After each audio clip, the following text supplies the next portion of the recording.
And of course, we need to know something about religion today.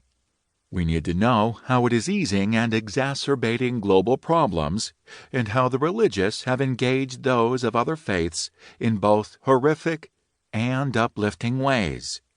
Finally, we must acknowledge dystopian visions, gloomy predictions of how religion will prompt us to blow each other up, and utopian visions, or more optimistic accounts of how religion might be part of the solution to the problems we face today. Chapter 1. What Religion Is. If religion matters, then definitions of it do too. Definitions have practical implications and real-life effects. Consider, for example, law and politics. Many political constitutions include the word religion. The First Amendment of the U.S. Constitution states, "Congress shall make no law respecting an establishment of religion," and its second clause protects the free exercise of religion. Norway's 1814 Constitution, the second oldest after the U.S. document, also guarantees free exercise, but it establishes a particular faith, the Evangelical Lutheran Church, as the state religion. In pluralistic Singapore, where 4 in 10 residents are Buddhist, the Constitution says that every person has the right to profess and practice his religion and to propagate it. In spiritually diverse India, where Hinduism, Buddhism, Sikhism, and Jainism originated, the Constitution guarantees freedom of conscience and free profession, practice, and propagation of religion. The Canadian Charter of Rights and Freedoms also appeals to conscience while safeguarding the freedom of conscience and religion.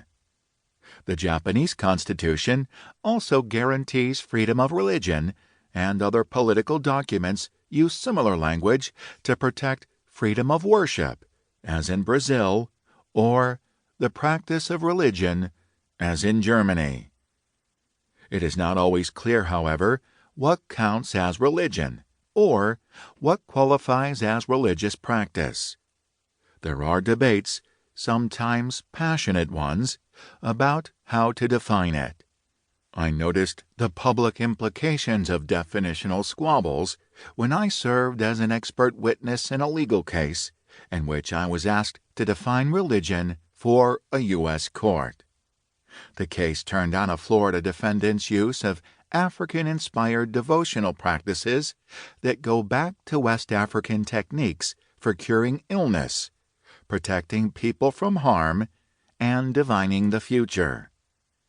As the defendant was allegedly planning a crime, he visited a female conjurer, a ritual specialist, and placed cash and a Bible on the table between them, and then asked for advice.